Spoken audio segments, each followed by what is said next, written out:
Hello, welcome back to the channel. Another crazy 24 hours it's been, as this preseason has been the most entertaining that I can recall in recent memory. Uh, Definitely makes me really look forward to the regular season just around the corner. So without further ado, let's get into the games that we had last night. We had the Hornets and the Heat first facing off, as the Heat came away with a victory of 113 to 109. LaMelo led all scorers for the Hornets with 17 points and 7 assists, as well as Nick Richards put in 7 points and 10 rebounds off the bench. We also had Tyler Hero with a great performance last night, putting in 22 points, leading the Heat to a victory. Next, we have the Cavs facing off against the Atlanta Hawks. So, very good game there as well. We had a lot of balanced scoring from the Hawks, and they ended up coming out with a 1 point victory, 108 to 107. Isaac Okoro led all scorers for the Cleveland Cavaliers and the game with 19 points. Clint Capella chipped in with 7 points and 10 rebounds, just like Nick Richards of the Charlotte Hornets. We had Trae Young with 12 points, Onyeka Okongwu with 12 points, and Trent Forrest leading all scorers for the Atlanta Hawks with 13 points off the bench. The Magic and the Pelicans faced off in a little bit of a blowout victory there for the Orlando Magic at a score of 122 to 105, even though the Pelicans had their starters. So did Orlando for the most part, but still the Pelicans should be a much better team than the Orlando Magic. We had Wendell Carter Jr. putting in 18 points for the Magic to lead all scorers. Paolo put in 12 and 6. We had a few other guys in double digits. And then for the Pelicans, we had Ingram with 14, and I believe Zion and CJ McCollum were sitting just at 12 points each. The Pacers and the Rockets faced off, and we had a little bit of controversy in that game. The Rockets in a blowout win in this one won 122 to 103, and Dillon Brooks was ejected just 5 minutes into the game for a inappropriate lower body shot on Daniel Tice, and ejected with a automatic ejection on that one right there. Didn't lead up to anything. It was that one moment fighting around a screen, hit him right between the legs, and out he goes. 0 points in the contest for Dillon Brooks. He says he wants to be painted as the villain. This is a great way for him to start that.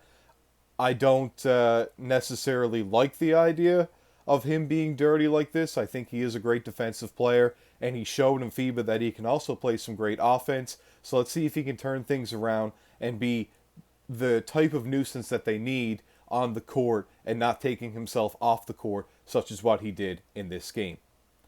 Also, we had Aaron Nesmith leading all scorers for the Pacers with 18 points. Not a whole lot going on for them there.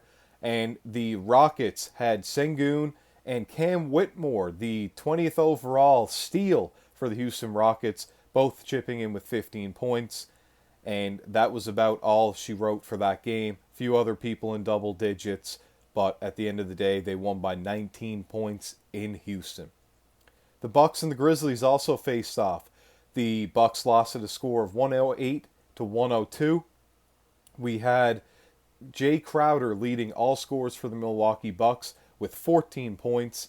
And then with the Grizzlies, we had Desmond Bane leading all scores and in the game, not just the Grizzlies, with 21 points. Great performance from him. I'm looking for him to be an all-star caliber player this season with Ja for the first 50 games. I think he can take this team by the horns and really lead control on the squad.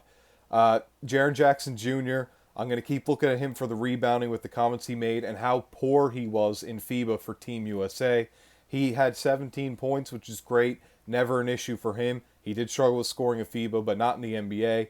And he only had 5 rebounds once again. Hopefully he can turn that around. Hopefully he can raise that number. And hopefully we see him close to a double-double this season to add to his defensive prowess, of course. The Nuggets and the Suns face off. The Nuggets' first preseason game, the Suns' second, and the Suns got their first loss, with the Nuggets winning their first and only game this preseason so far at a score of 115 to 107. Very strange leader for the Nuggets, a Puerto Rican American athlete and NBA player now, of course. Julian Strother led scorers for them with 20 points off the bench. Great performance out of him. Zeke Naji also had 17 and 6. Great to see some of the younger guys and up-and-coming guys right there performing, as I mentioned at the top. We had Josh Okogie leading all scorers for the Phoenix Suns with 17 points, and Saban Lee put up 11 points and 9 assists, almost a double-double there for him, as they did not have their starters, and the Nuggets did. The Jazz and the Clippers were the last game of the evening, and the Clippers won this game at a score of 103-98. We had Talen Horton-Tucker putting on a show for the Utah Jazz with 24 points and 7 assists. And then the other way, Kawhi led all scores for the Clippers, 103-98 victory for them, and 16 points for Kawhi in Hawaii. Last, we have Kai Jones, who has been absolutely crazy on social media, saying he's the GOAT, the DPOY this season, unanimous MVP. Not really sure what's going on with him. It's been really strange with him these past few months.